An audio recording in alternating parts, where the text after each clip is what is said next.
Welcome back to another Mackem in the Middle podcast after another Sunderland League One fixture that this time did end in defeat at home to Charlton, who I don't think we've beaten since we dropped down to League One, which is one of the bogey teams. I think since Johnson came in. Them bogey games have kind of been wiped, but clearly not that one. Michael and a very caffeined up Kyle is with me today, this afternoon or this morning, if you are Kyle. And Michael, I suppose we've said so many times this season that we just didn't get going in the first 20, 25 minutes. But if I was to say we didn't get going for the first 95 minutes, don't think you'd really disagree. Not entirely, no. Not compared to the standard that we have tried to set ourselves for the last however many games we're talking about now. I agree with you. I think that I don't know what it was. I mean, we'll get onto the officials later, so I'll try not to mention them at the minute. But the performance from Sunderland's perspective Didn't take long for them to come up like, did it? Well, no, that's why not fully. Oh, trust me, you'll be wanting those subtitles back that you were messing around with before the podcast started. If you want me to go on about the officials, but as far as Sunderland's performance is concerned, it was flat. There was just nothing about it. I could tell watching the game that Charlton had more spring in their step, if you like, for the fact that Adkins is now gone.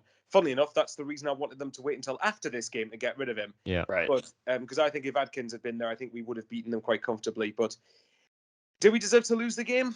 You could make a case for certainly not deserving it, because I didn't think Charlton were brilliant, but we definitely. If you had to pick a team who deserved to win more, I would say just Charlton. From our perspective, the passing was sloppy, the wing play was static, the central play was just non-existent. There was no. Every time we tried to get near Charlton's box, it's like we froze and just seemed to run out of options. And maybe part of that is down to credit in Charlton, because they flooded the penalty box with players, made it difficult. But at the same time, Aidan O'Brien had a good shot in the first half. Diaku nearly scored a great goal minutes after coming on. But yeah, we just, compared to what I know we are capable of, we didn't get going really. Yeah. And like Michael says there, Kyle, obviously Charlton did change manager just before the game, a couple of days before. And it does kind of change the kind of complexion of the game entirely, doesn't it? Because the way Adkins has them playing clearly wasn't doing them much good. I think they were third bottom going into the game. They might still be third bottom now, I'm not entirely sure. But it clearly wasn't working. And new managers came in. No one has any idea how they're going to play, whether they're going to play it on the floor, whether they're going to play it in the air, which inevitably they did in the end. But it is hard to prepare for a game like that.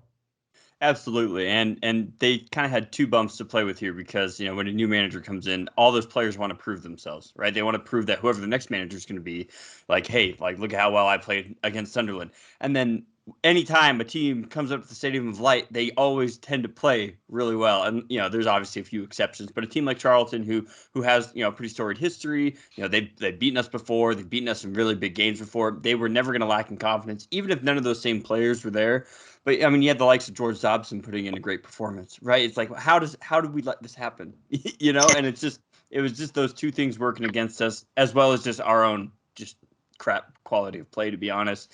And then the referee, as I'm sure we'll mention. But a lot of the pods I've listened to, a lot of the YouTube reviews, everyone was pretty much on the same page with this one. There wasn't, sometimes you can see some different things in games, but I think everyone was kind of on the same page with how this game went. Yeah. And Michael, you look at, I think that's the third game we've lost this season. Obviously Portsmouth, which, is still somewhat of a write-off. Burton, which was arguably the best performance of the season, yet got the least points out of the games we've played. And then obviously the game yesterday, which we definitely didn't really deserve to get anything out of offensively, just offered nothing. But it's just a weird one when you think of how well they played against Crewe. A win against Gillingham the week before or a few days before. A lot of confidence, injuries, are coming back. Gooch was back involved. Diaku was obviously involved against Crewe. He was back again yesterday. Corey Evans as well. And yet, despite, going on somewhat of a run prior to yesterday, just completely crumbling, I suppose. Well, if you compare it to the last two league games, so Gillingham and Crewe, I think that I'm not going to say there's anything as a false position, but I have said this a lot before and since the game, that I think Adkins must have really been doing something wrong at Charlton, because I don't think Charlton's squad, at least on paper, is a squad that should be contesting a relegation battle. I think there's definitely Yeah. two. If you compare Crewe to Charlton, even with how bad Charlton have started the season, it's chalk and cheese. I think Charlton are a much better side than Crewe are, and I think if Charlton get their act together, they will improve. So, and I say that just to provide context for yesterday. But as you said, we still did not get going yesterday. If I want to make one critique of Lee Johnson, and to be fair, he's been very good at avoiding this, but and I'm sure everyone will know where I'm going with this, the substitutions. And this is one of the reasons that I wanted Parkinson out towards the end. I'm sure a lot of people did. I felt that 5 minutes or so before Charlton scored, I felt that Johnson was too reactive, wasn't trying to change it, and I wanted to get Diaku and Gooch both on. And Gooch, and by the way, that says a lot coming from me because everyone knows I'm not Gooch's biggest fan. But what he would offer you is a bit more directness, a bit more pace, even a bit of trickery here and there out wide. Diaku, I think, would offer more energy. And if you do that, you force Charlton further back. Naturally, they'll drop a few yards to defend against that. And then it means you're not under as much pressure, which a few minutes right before the goal, they were starting to build pressure. We were letting people running behind the fullbacks. Fullbacks themselves were letting crosses come into the box far too easily. And so I know I've kind of segued really off point what you asked me, but I just felt I had to mention that before I end up forgetting it later. I did think that Johnson, to an extent, not completely, but to an extent, did not help the team out. Were they the wrong substitutions as well? Obviously, Aidan O'Brien stayed on the pitch. Yeah, I mean, For a while. Probably should have went off earlier. McGeady did absolutely nothing yesterday. It was a very frustrating to watch, and we'll talk about him a little bit as well, because I know Kyle probably has a few thoughts on him as well. O'Nien as well didn't really do particularly much, in a game like that where you need to score. Dan Neil's the midfielder you want on the pitch. Well, I was going to say O'Nien's the one you want off. At that point, because if you're bringing Corey Evans on, for me, the natural midfielder to take off is O'Nien, because O'Nien is more. Right. I think you'd hang your hat on more Dan Neil offering something offense going forward in a situation where we are trailing the game and we need to get something out of it. So I didn't quite understand that substitution. If you're going to make those subs, then I think O'Brien and McGeady were both ineffective, McGeady especially. And I think that O'Nien just couldn't get to grips with the game. I think a lot of Charlton overflooded the midfield, which I suppose, as Kyle says, George Dobson won the battle of him versus our midfield, which says something, doesn't it? But yeah, it's just the substitutions and the decisions were a bit questionable. But to be fair to Johnson, I will want to make this clear that, in fairness to him, he is usually quite good at stuff like that. But he does deserve criticism for yesterday. Yeah. We'll go on to McGeady now, and I'll go for you, Kyle. I am so looking forward to this. You built this up in my head. Right. And I said on Twitter, because obviously, as we always do, if we lose, there's one player individually that gets targeted, and again, probably rightfully so. Don't think you could really question too much after the game yesterday. But everyone says, "Oh, he's not good enough for this team." We've got better midfielders than O'Nien, this, that, and the other. But what I said on Twitter was, on average this season, would you agree that O'Nien's probably been a better player than McGeady? Because I know if you look at the goals and the assist, I think McGeady's got like 6 goal contributions this season, 1 goal from the penalty spot. I'm not sure where the assists have ever come from. But I feel like there's been more podcasts who have come on, talked after a game, and rated McGeady lower than the likes of O'Nien, or said McGeady wasn't up to it. The start of the season, McGeady was awful. We were saying he should be used as a sub. Is he past it? We didn't really know. But again, yesterday, just something was off with him again. Yeah, no, and I think O'Nien has a bigger impact on the game. Like, just his presence in the midfield. Like, he was marking probably Charlton's best player yesterday. Stokely, is it Stokely, whatever. Huge guy. Stockley. Yeah, Stockley. And so, O'Nien was really put to the task, and that's typically what we ask of him. He's kind of like the junkyard dog. Just get out there and just make it difficult for whoever their kind of big guy is. And so O'Nien plays a very specific role in this team that really no one else, maybe Corey Evans to an extent can play. But we have other players on the wing that kind of can do what McGeady can do at this level. He at one point, and even in the last few seasons, it's been class, absolute world class. Couldn't mark him. He was unplayable. He was awesome. But there has to come to a point where, and I'm sure Johnson's not done either, unless McGeady has some sort of weird blackmail on Johnson to where he has to start. But there has to be a better option, because we saw it there time and time again. Every time he got the ball, it just either went out of play or it just went right to the defender. And and McGeady knows this, I'm sure, and he'd probably just want to kick my ass just for even questioning his ability by to any extent. And here I am, just some white guy in Salt Lake City, Utah, questioning how good of a career McGeady has been or has had. But it's just one of those where you're watching. It's just not working. So obviously it's been a change of system since what we played last year. It's not as direct and just crossing into the middle. There's got to be a better option. And as soon as Gooch and Diaku came on, and if we're really stressing this, like, hey, we want to play the young players, we want to play this different side of football, McGeady is a holdover. There's still obviously a role for him, and I think it is coming off the bench. Coming off the bench last 15 minutes, running tired legs. If we desperately need a goal or if we need a set piece, put him on. But it just was not. It just wasn't working. Wasn't working for him yesterday at all. Yeah, and Michael, obviously McGeady did start, albeit Gooch, he's been out for a while. Diaku came back from international break with an injury. He's probably still not fit. Broadhead's still injured. He's still out injured. He might be back next week. I'm not entirely sure. But is that the point where you would start to question him starting McGeady when you've got Gooch fully fit, you've got Diaku fully fit, you've got Broadhead fit? Is that the point where you would really start to question it? Well, Kyle has said it himself just a minute ago, where the way that Johnson wants to have us play is a lot more of a youthful energy and press, but with the actual energy to be able to have a sustained press for 90 minutes or as close to 90 minutes as you can. And with that in mind, I don't think McGeady would be able to do that very much, because as much as you can't question his technical ability, in my opinion, I do think he does still offer something to the team. His standards have dropped. I mean, if you look at it last season, he had to beat class because, quite frankly, no one else in the team was doing anything.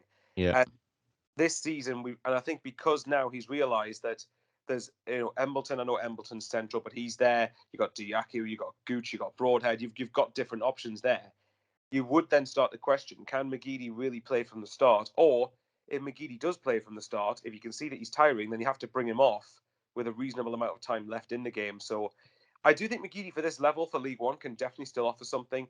But let's say hypothetically Sunderland did get promoted. I don't think I'll be offering McGeady a new contract. I think maybe, unless I would offer him one to try and keep the standards high off the pitch, because despite the fact that McGeady hasn't been good this season, I do think McGeady strikes me as someone who wants the club, really wants, every player will want the club to do well, obviously, but I mean, like, McGeady really wants it to do well and would really want the standards to be not dropped to the point where players are slacking in games.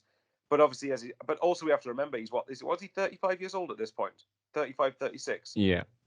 So if he doesn't start to fade off drastically this season, it's only a matter of time before he knows he won't be able to do it anymore. He's probably got at most 2 seasons left in him, I would think, after this, and that's if he keeps himself in really good condition. So I think he can still offer something, but I do get the point that, and certainly for games where you're going to have to be really good on the high press and really put teams under pressure, especially when you look at the games we've got coming up, Rotherham and Sheffield Wednesday, like, if you can get Diaku and Gooch into as close to full fitness as you can, and as you can facilitate, then you can make a case for starting them ahead of McGeady. But McGeady could still offer something from the bench. You never know.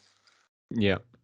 Well, looking at the game, I said Sunderland didn't really get going for the first 95 minutes. That was probably a little bit of a lie, because I think the best passages of play Sunderland had were actually kind of in the opening 10, 15 minutes. That was the first two, well, possibly the only 2 shots on target they actually had in the game. I think Winchester had one late in the second half where 30,000 people said shoot from 30 yards. He did.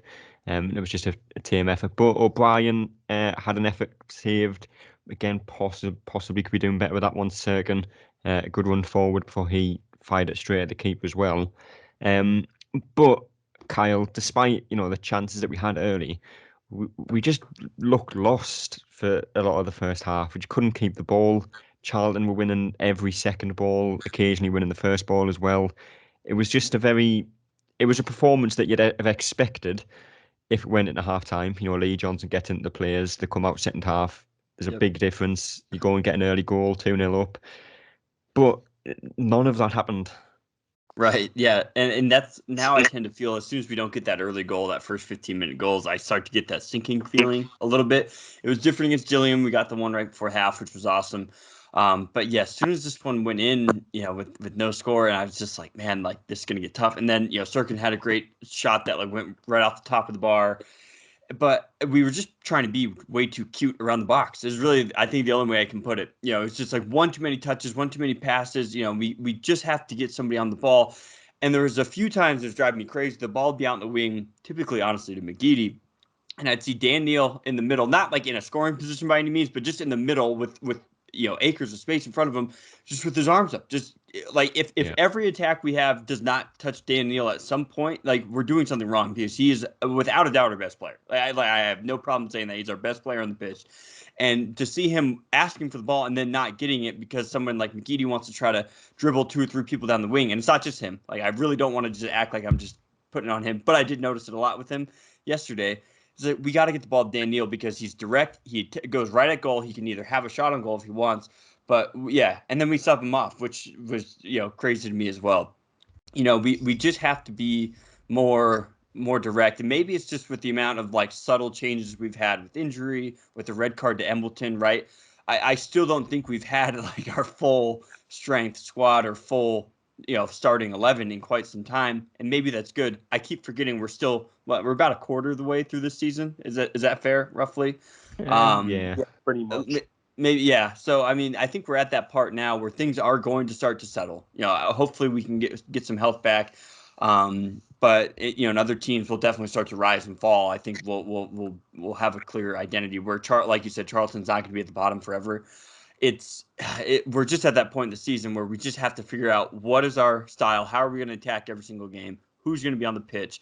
And I think yesterday was just kind of the casualty of that. It's just we haven't been able to settle due to injuries. And I think the red card to Embleton, I think Embleton would have been great because I know for a fact Embleton's better than Dobson. I know for a fact.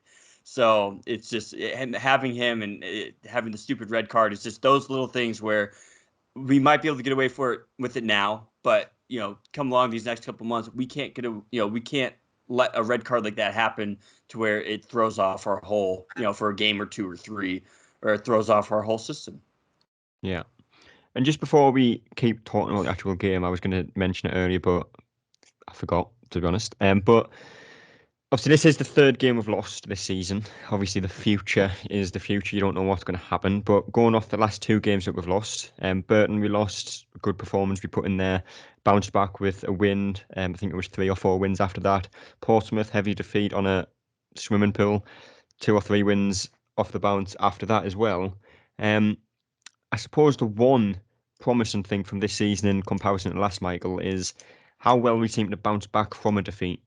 Lee Johnson last season and at Bristol City, we always mention that kind of streakiness that he's allegedly got. And it might not be. This could just be completely untrue. But if this is Lee Johnson being a little bit streaky, it's not a bad sign that we're winning 1 and then winning 3 after, as opposed to the run that we went on last season where I think it was There's 1 win in 9 or something, wasn't it? 9 or 10 games we went without a win. If this is the streakiness, which like I say, I don't know if it is, it could be, it's a better sign than it has been in the past. Well, without doubt. And a lot of that is down to the fact of the way that we approach games and the fact that the tide is completely different, especially in midfield compared to last season. But if you look at the run that you've just mentioned, as you said, so we lost to Burton. So we responded from that with, I think it was a 6-7. I think we won something like 5 of the next 6 or whatever the stat. Whatever. So there'll be someone who's even sadder than me on statistics and will be able to tell me if I'm wrong. But that was something along those lines. Then you look. We lost against Burton. We beat Wimbledon. We beat Blackpool. We beat Wickham. We beat Accrington. Drew against Fleetwood. Beat Wigan. Beat Bolton. Beat Cheltenham, and then lost off Portsmouth. So it was some run after that Burton defeat. Well, exactly. And if you look, and the Fleetwood game should have been a win. Obviously, it wasn't, but it should have been the way that the game panned out. But the point is that we've responded to that. I mean, and even if you said yourself earlier, Portsmouth, come on, that's like a freak game. That, I mean, we're not saying Portsmouth didn't deserve the win there, but like, come on, you can't ignore the conditions of that game. The conditions played a massive part of it.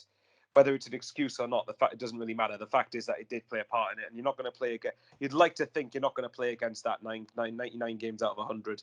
So even if you take that out of it, and Charlton were rejuvenated, they were always going to be having a better response. But as you've said, if you want to look at it across the whole season, the points tally there's usually enough to get you automatic promotion is probably around 90 points. And I might even be quite generous. I might even be quite harsh with that because you could even probably do it with less. But the point is, if you say win 2, then lose 1, win 2, lose 1, then you're probably on course. You're still on course to get around 90 points if you maintain that over the course of the season because you're still winning 2/3 of your league games. So if you, as I think as long as when you drop points, you keep responding well. I think people will accept and understand and realistically understand we're not going to win every game. We are going to lose games. That's just football. That's the nature of it. So as long as it doesn't, I think it's just because a lot of people remember what happened at the end of last season. But obviously, the factor is it's a completely different team we've got now to last season. Yeah. The last thing that really happened in the first half, which is going to be the first thing you talk about refereeing, Are you was going to mention the start of the game? Hmm? I thought you were going to mention the start of the game there. You know, when we took the kickoff and then Charlton was still doing the knee, and then the referee, instead of letting kickoff happen again, gave us a free kick or something. That was because 09 was flattened.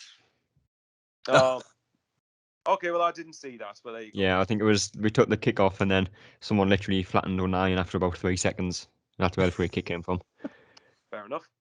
And I think 09 actually held his shoulder when he went down there as well. But anyway, Kyle Flanagan and Stockley stood in the box. Didn't. Well, I mean, I was watching. It was right in front of me at the time, but it was kind of looking. I was looking at the backs as opposed to what was actually happening. Watched the highlight. You can't really see too much. The camera's far away, but there's obviously a picture of Flanagan that is bleeding. There's the video where Stockley's, pushing him and seems to lean into him.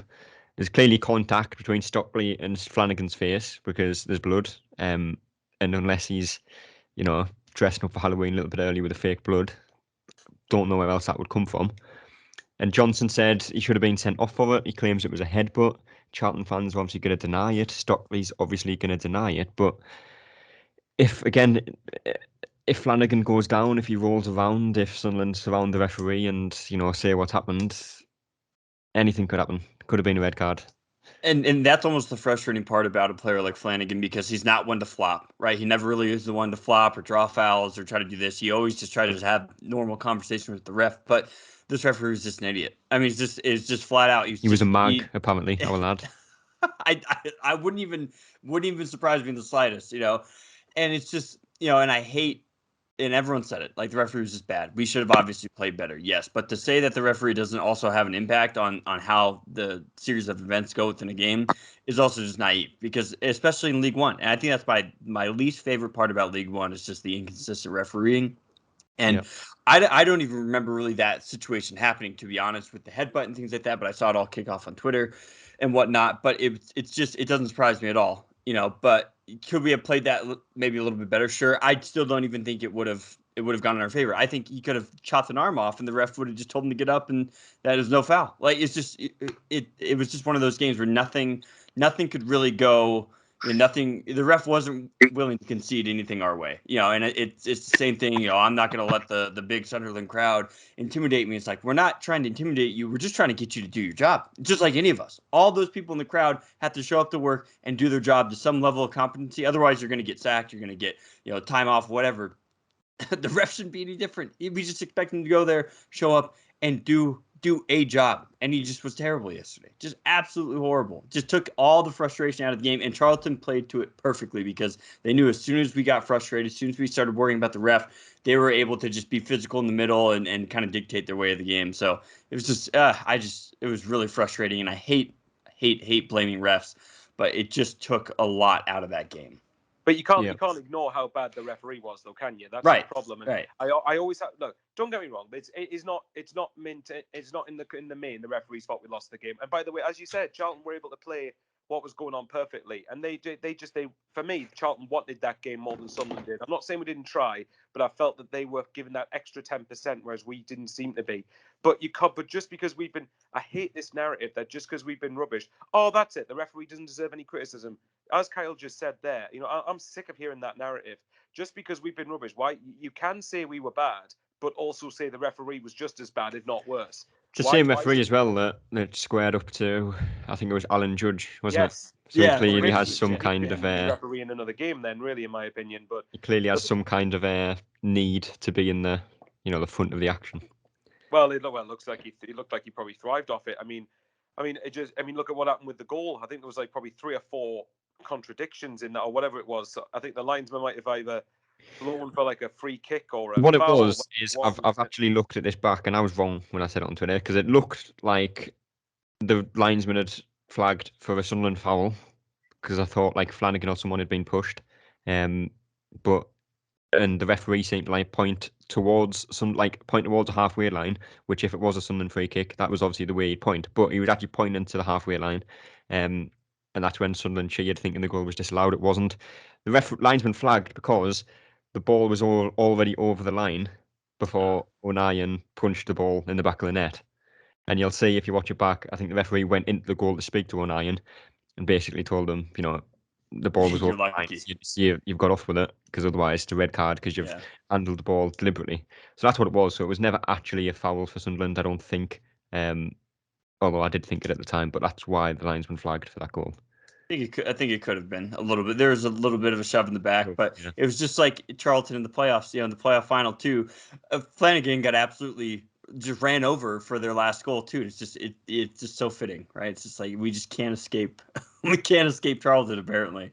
Well, Yeah. okay. How about this for a deal then? When we go to Charlton later in the season, we'll just not bother playing the game, save our energy, and we'll just forfeit 3 points. That's it. Charlton might as just well have them. That's it. But anyway, second half, you kind of expect Sunderland to come out, a little bit brighter, offer a little bit more going forward. They didn't really. And Charlton probably should have took the lead before they actually did.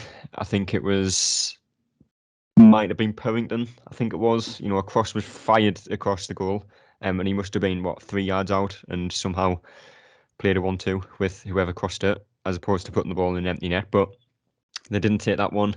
Sunderland nearly took the lead. Pritchard and Serkin linked up well on the left, and it was Serkin whose effort came off the post, and then Winchester got the ball. He went down. People wanted a penalty. It was never a penalty, that one. But Charlton did take the lead, as we've kind of alluded to just before. There was a ball into the box. Stockley headed it. The ball was over the line. O'Nien tried to clear it off the line with his hand, hence the flag. But just a very, I suppose, in hindsight, a tough one to take, Michael, considering the kind of idea going around is that Stockley shouldn't have been on the pitch.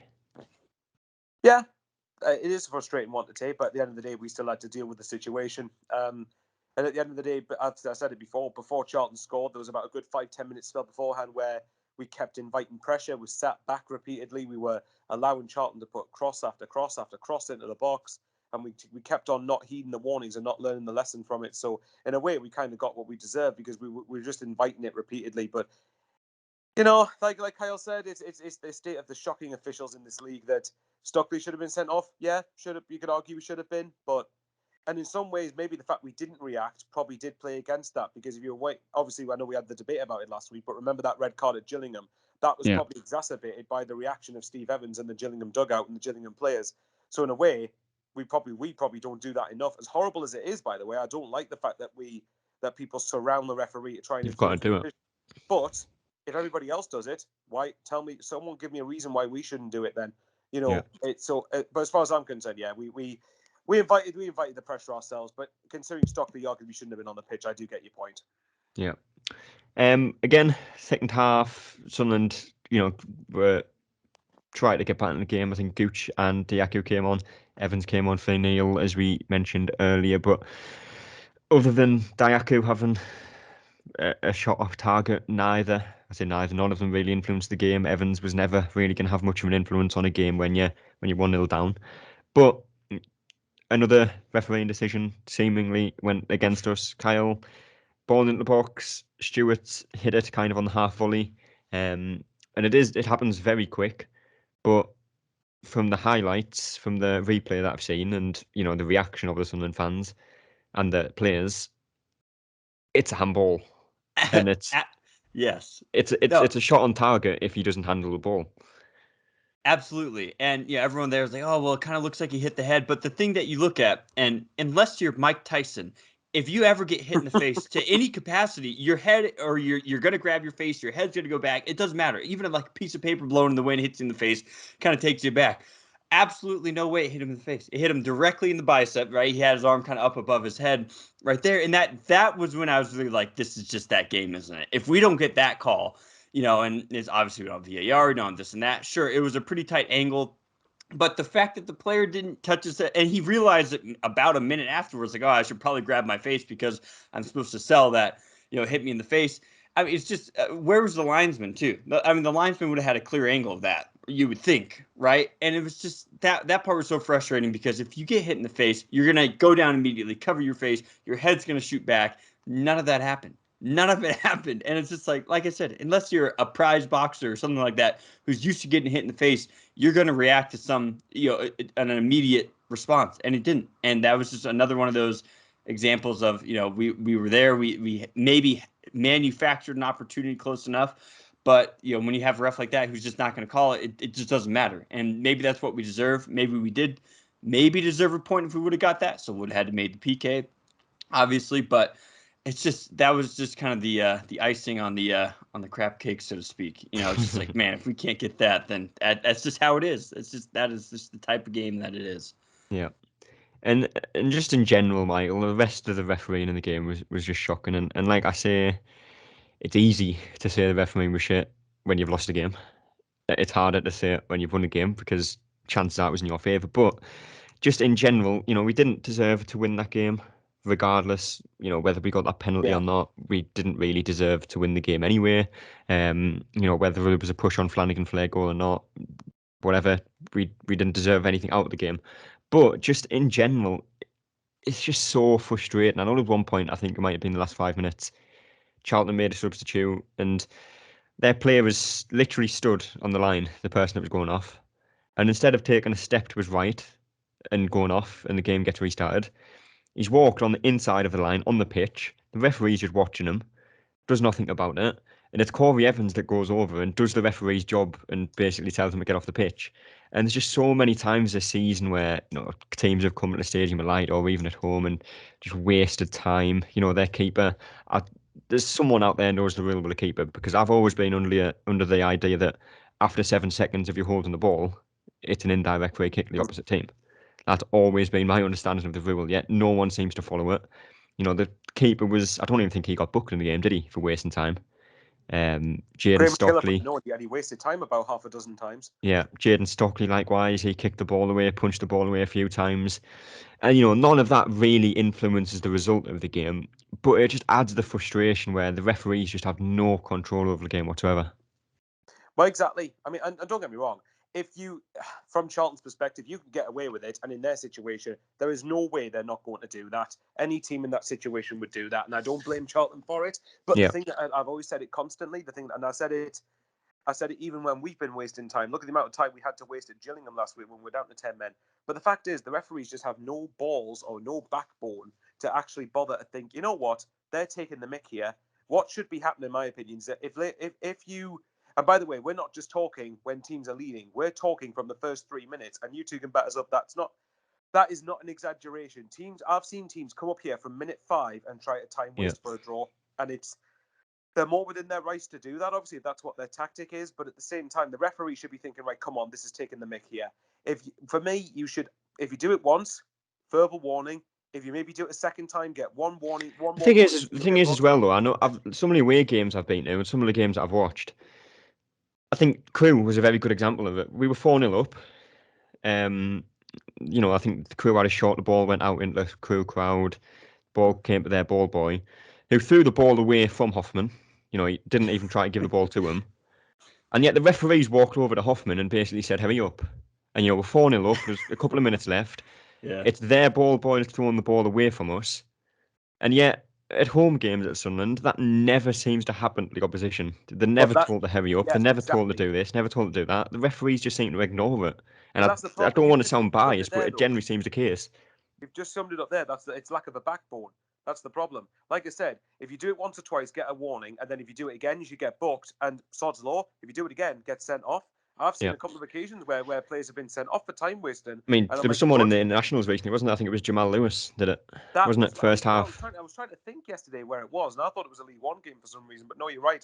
But that's the point. Like, well, if you don't like it, then don't time waste, or don't time waste to the excessive piss taking. Sorry for my language. That happens. And I don't blame teams for time wasting when you're leading the game. I didn't blame Charlton for doing it yesterday, even though I did think that Craig McKillifrey in particular was a bit excessive with it. But again, the referees have got to do something about it.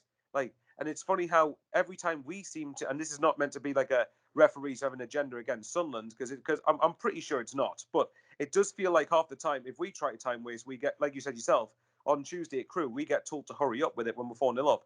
Oh, okay, hang on then. So where was that yesterday then?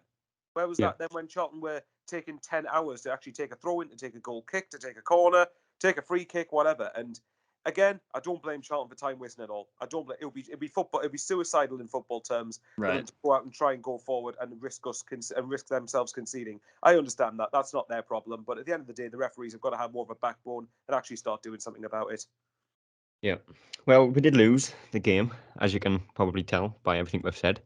But the next game, Kyle, is obviously QPR on Tuesday, which is probably a game that we are the underdogs for, which is not been the case for some time with how awful our cup draws have been in general. But is that somewhat of a tough time to really play like a higher opposition, off the back of a defeat that was not, well, off the back of a defeat that was deserved, reality, a poor performance. We're now going to go into a game where you're not expected to lose, but kind of you're going to go into it knowing that you are the underdog in the team, in the game, sorry. And it's a game that if you lose, that's 2 defeats in a row, and it does start to feed off that a little bit. Yeah, and maybe someone can shed some light on me. How many current cup runs are we in now? Because this is the EFL Cup, correct, for the QPR? Are we in any? Pizza Cup and the FA Cup is obviously next month at home to Mansfield for the second year in a row, which I still find incredible. I think there's 80 or something teams, possibly more, in the FA Cup draw. We've got the same team at the same place. Right. So we still have. My point basically is this: I just hope we just play all youth. Just play all youth, to be honest, because there's no. I don't think there's any really point in winning this game. I mean, because we're, and so I would just do that. Play the youth. Good out there, played hopefully an inspired performance, enough just to say, hey, that was fun to watch these young kids, and Will Harris, who's been incredible lately. I don't even know who would be in around a squad to play the youth against QPR, but it's just as long as we don't go out there with our starting 11, which I don't think we will, and lose, I really just don't think I just don't care. To be honest, it's just rest up, use it as another week to rest up our starting 11.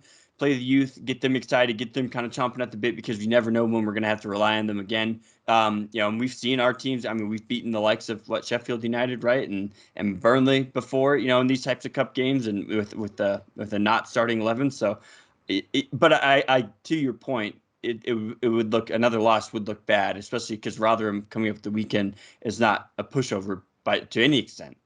So I think it's going to be interesting to see the what Johnson decides to do here, but I think there's really only one option, and I think just go youth, and if you lose, you lose. It's not the end of the world, because we have 2 other cup runs apparently. So yeah.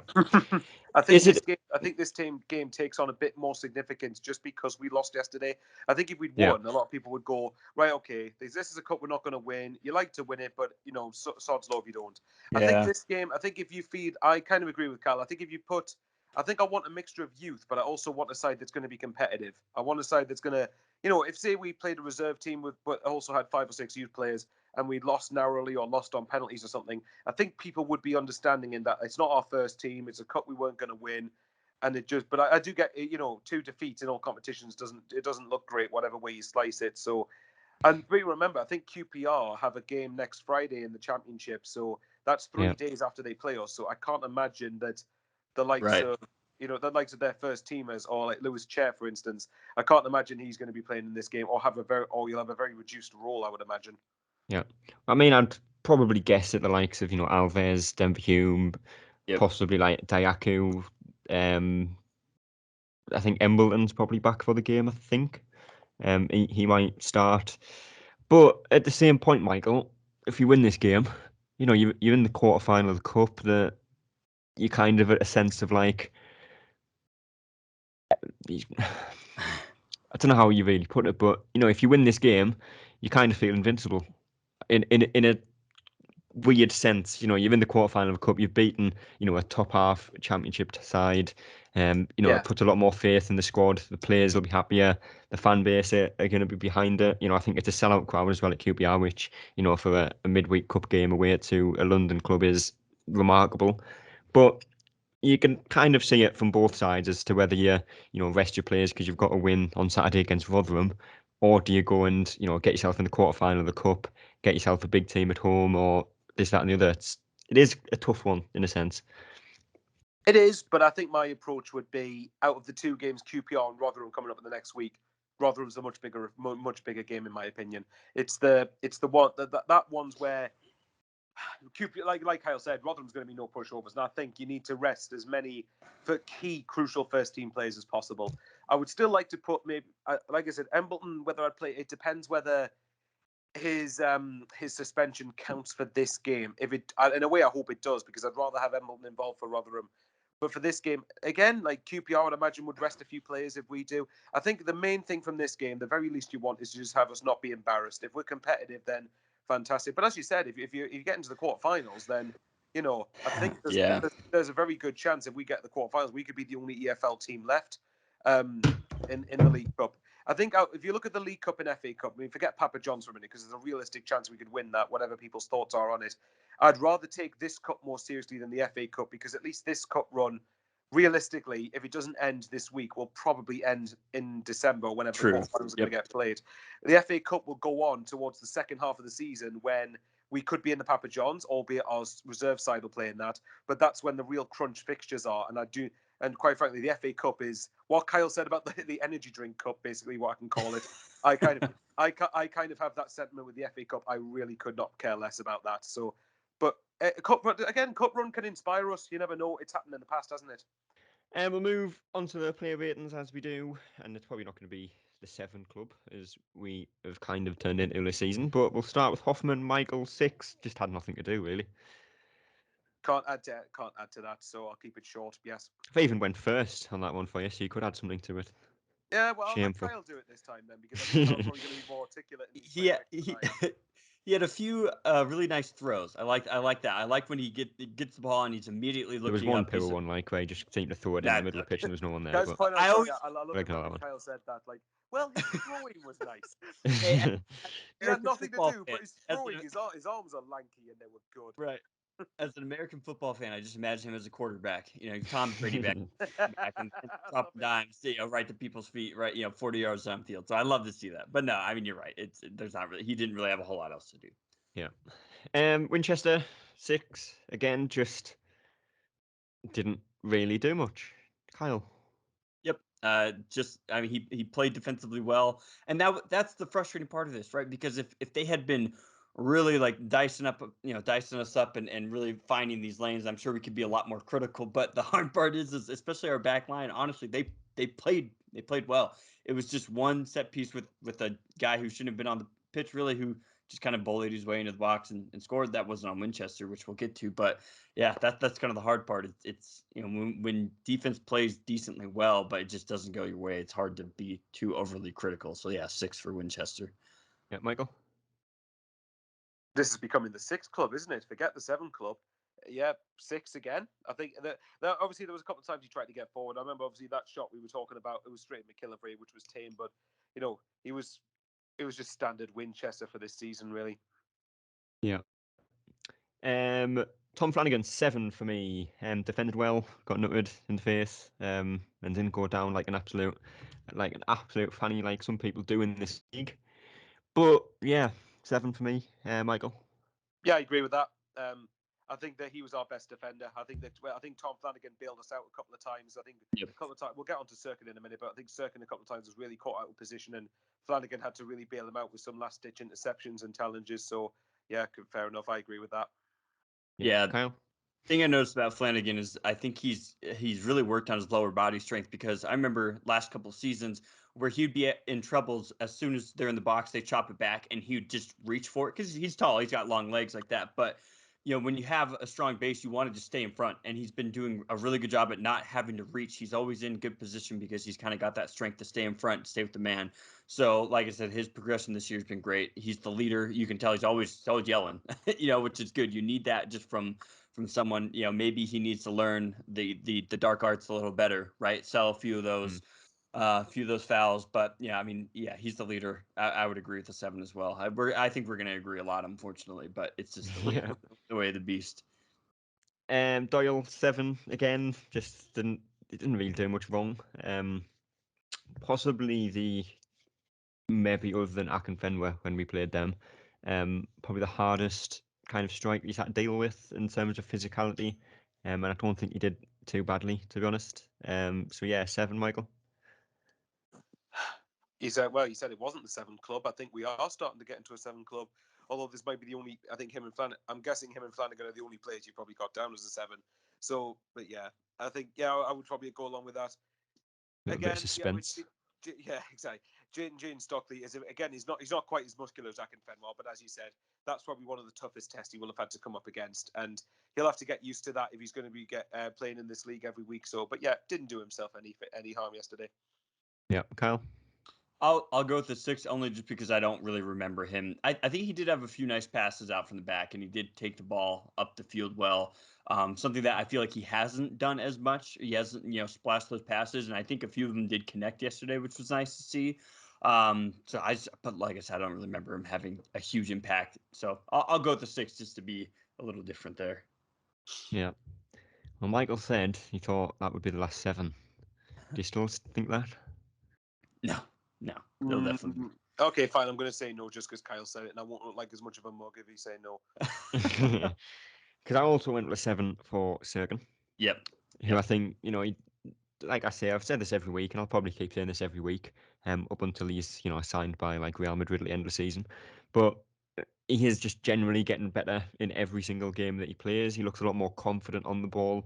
There's a couple of runs, obviously his first shot in the first half that he ran the length of the pitch just about, and again did that weird little stutter in the box, which I think he did it against might have been Portsmouth. I think he did it against as well, but he had the effort there, and then obviously hit the post in the second half with a kind of similar run, played it with Pritchard well on the left and got himself forward.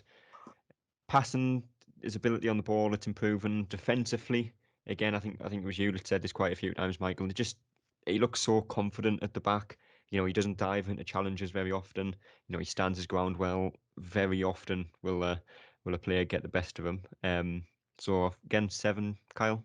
Yep, and I agree with a lot of what you said. And the thing I like about Serkin as well is he stands up the ball, and as soon as he wins the ball, he's immediately upfield. He's immediately going down the line. He's not looking to pass it inside or anything like that. And I do like too when he has the ball kind of by himself, but if he's pressed at all, he's not afraid to put a move on the man, right? To get around him. And then now you have acres of space. Now you're looking to the middle and looking to distribute. And I think he'll get better around goal, but I'm sure his entire life he's never thought about what am I going to do when I have the ball in front of goal. It's always been how do I prevent others from scoring on my own goal, right? So I think it'll get better. I think it's just timing, right? You got to be so precise when you have the ball at your feet in the opponent's box, and I think that'll get there. And he almost had a really really good goal yesterday, and it just kind of came off the post. But as was the game, just kind of right off the post, never in. Wasn't. And Michael. I was originally going to go with a 6, but actually, in the way you guys have talked me around to a 7, so it's another 7's club. But I think the only criticism, I thought a couple of times he was really caught out of position. But to be fair, if I'm being fair to him, that was because the wingers in front of him were so static and weren't doing anything that he probably almost had to be trying to be our creative outlet out wide. So that's going to be inevitable, unfortunately. But yeah, like we've said this many times, and the only negative about signing him is that buyback clause that Tottenham have got, which if he approved. But again, if they end up buying him back, then we've done something right with him. But otherwise, you guys have covered it. Yep. O'Nien went with 5.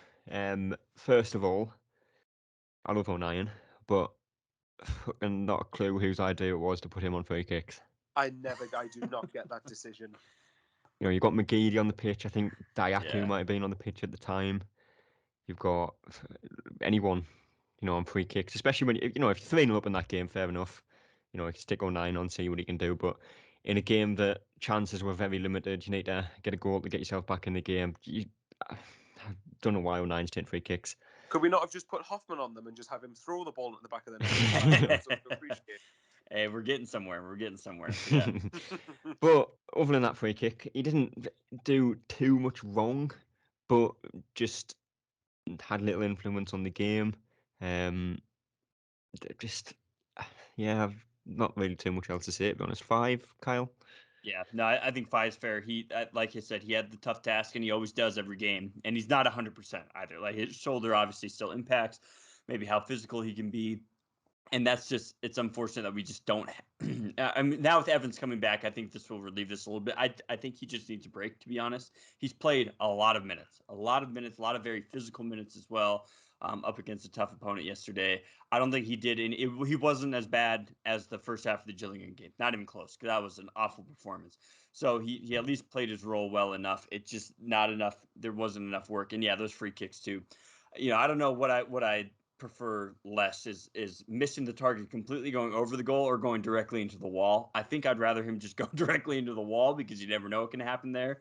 But yeah, we got to figure that out, and I'm sure that'll be. Maybe he's just amazing in training, and that's my only Yeah, thinking. he supposedly he has been working hours and hours on his free kicks, but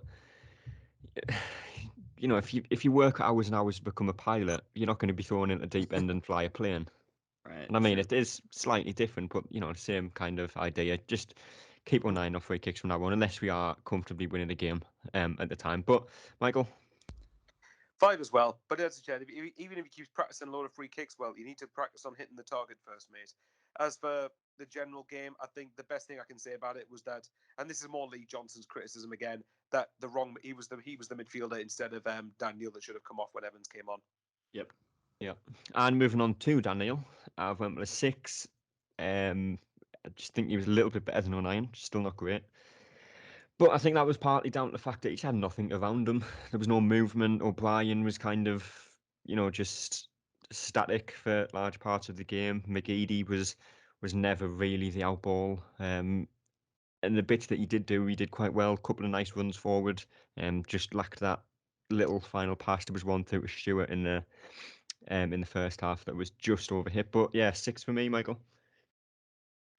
Yeah, about the same. I think that again, a lot of our in the midfield, he was one of the ones that I thought was again attempting to try and get things moving. And we've gone on about his quality enough, but again, it just baffled me that he was the one who went off. I don't know, unless he goes like a slight knock or something. But yeah, as you said, there was just nothing around him was happening, and I really felt for him because then it meant he was getting exposed. It looked like he was getting exposed, especially when Charlton was starting to overrun us in the middle. But that's because that Neil was trying to push forward so much that we were getting exposed behind him. But again, no one else is doing their job. Then you can't blame Neil for that, really.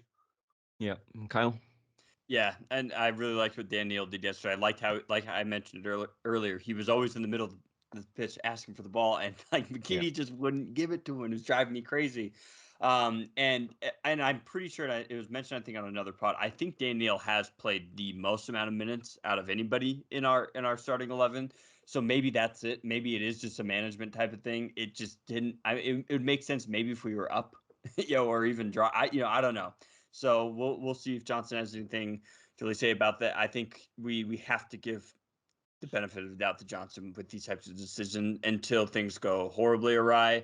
It's just, yeah, I don't want to just get into that territory yet. We still have so much ahead of us this season, and Dan Neal has to be, like I said earlier, he has to be a part of everything we do going forward. Just get the ball at his feet. Just get the ball at his feet. That's all I'm asking.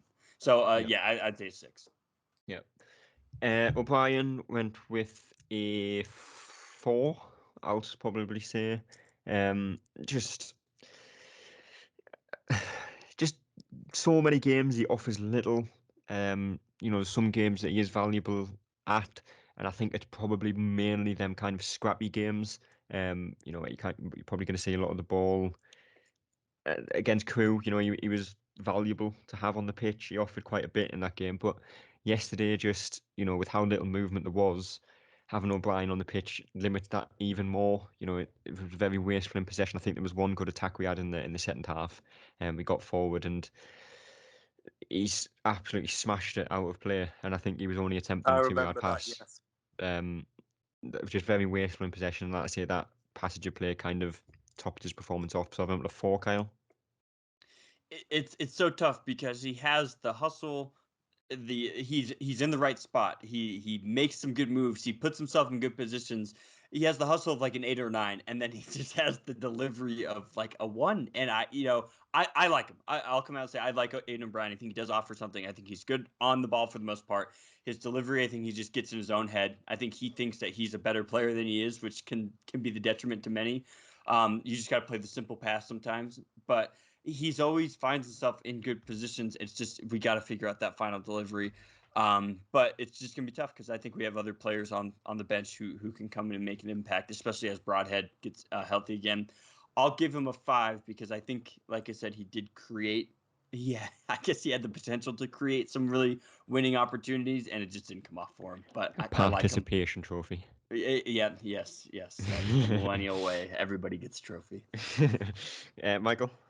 Well, he wins 5 medals for the participation trophy because I've given him a 5.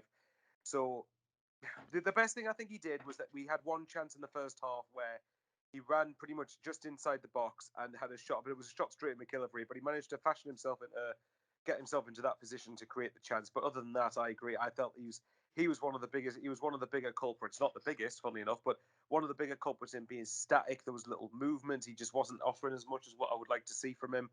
Yeah. And I think he's another one that when Diaku, he's done well, don't get me wrong, in certain games he has done well recently, but I think when Diaku and Gooch are more back to full fitness, I'd be looking to start one of them ahead of him. Yep. Pritchard 6, I went with. He does look a tidy player when he plays. And obviously, the first few games that we did see him in, he wasn't fit. He's getting obviously fitter now.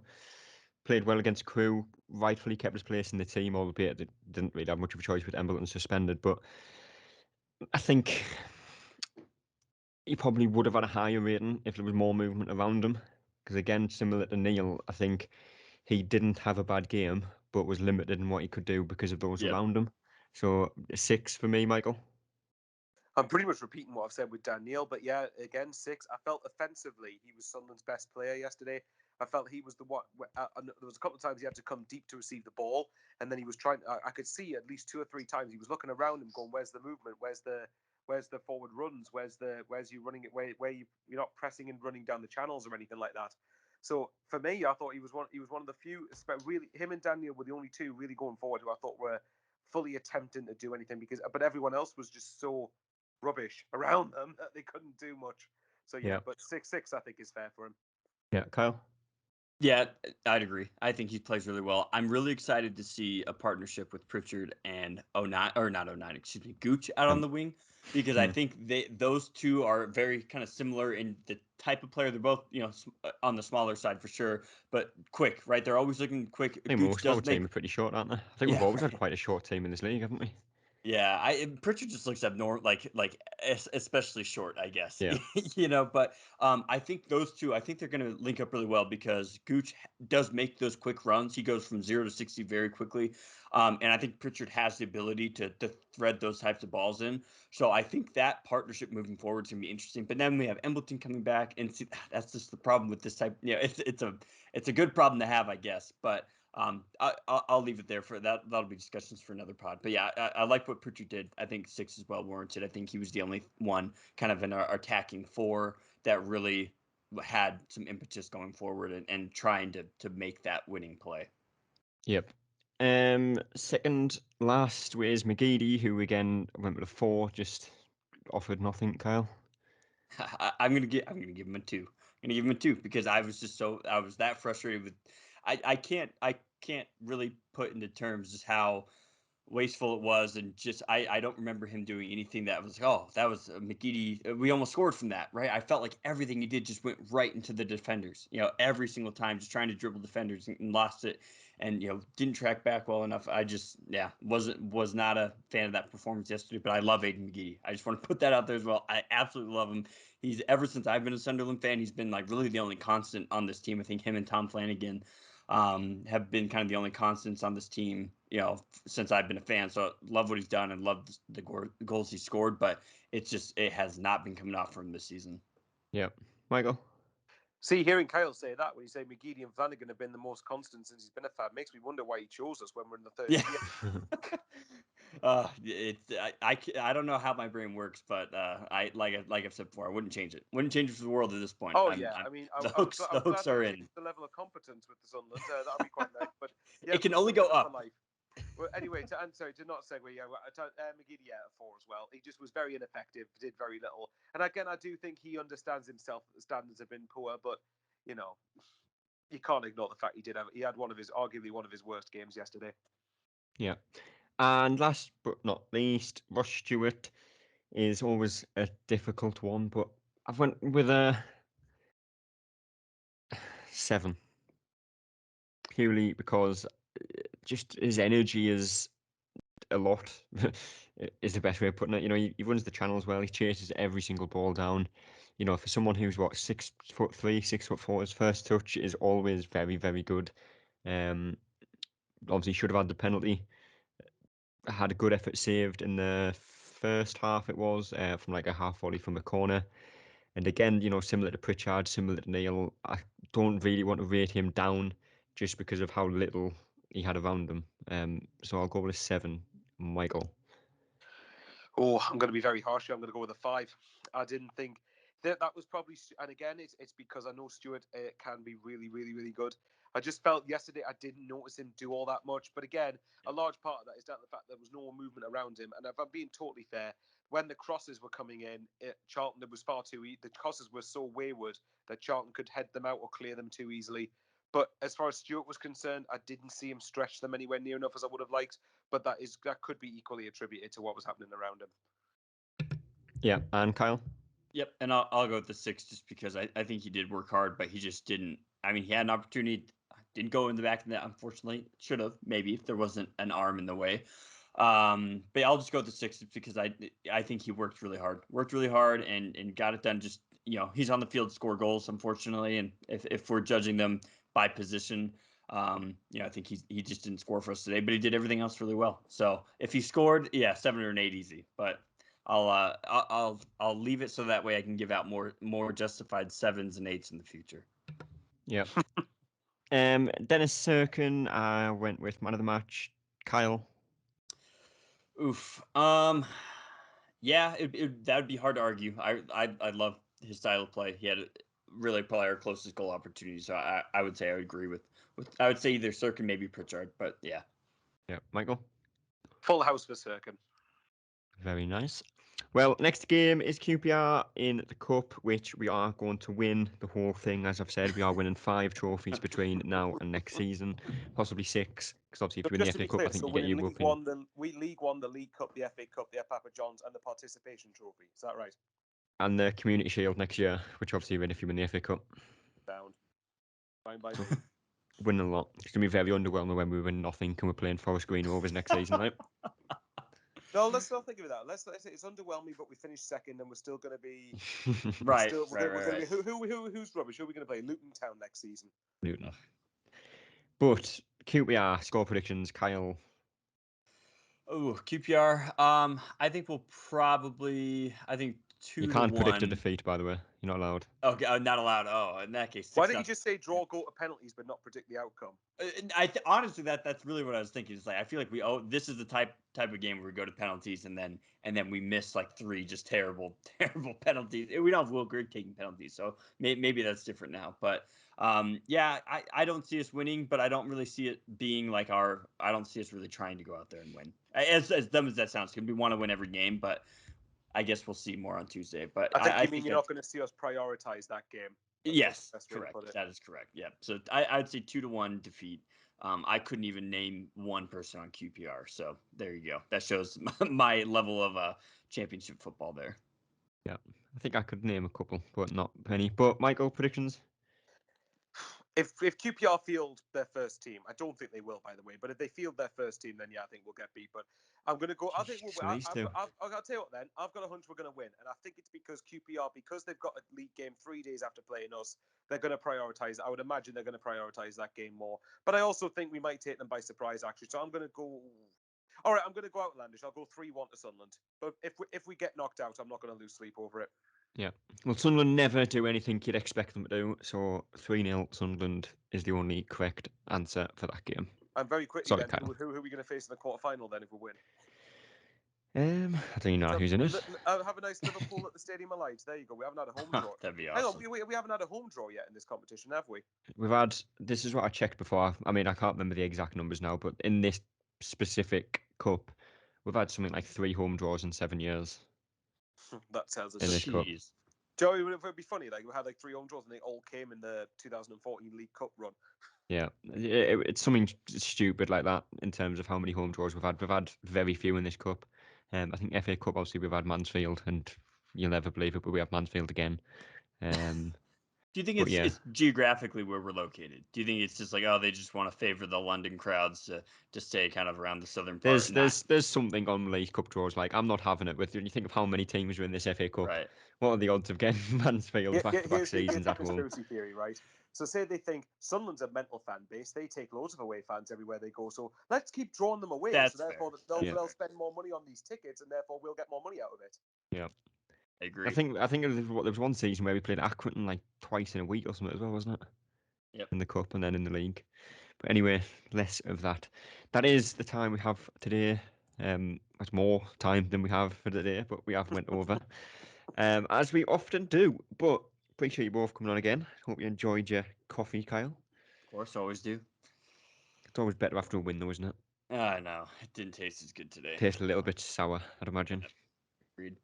It's all Well- right when we beat QPR 3-0. I'm sure he'll enjoy his coffee the next day. Oh yeah. Yeah. I'll be put a little Bailey's in the coffee then. So I don't think it's going to be possible to watch the game on Tuesday or whatever day it is. I think it is Tuesday because of the silly streaming rules.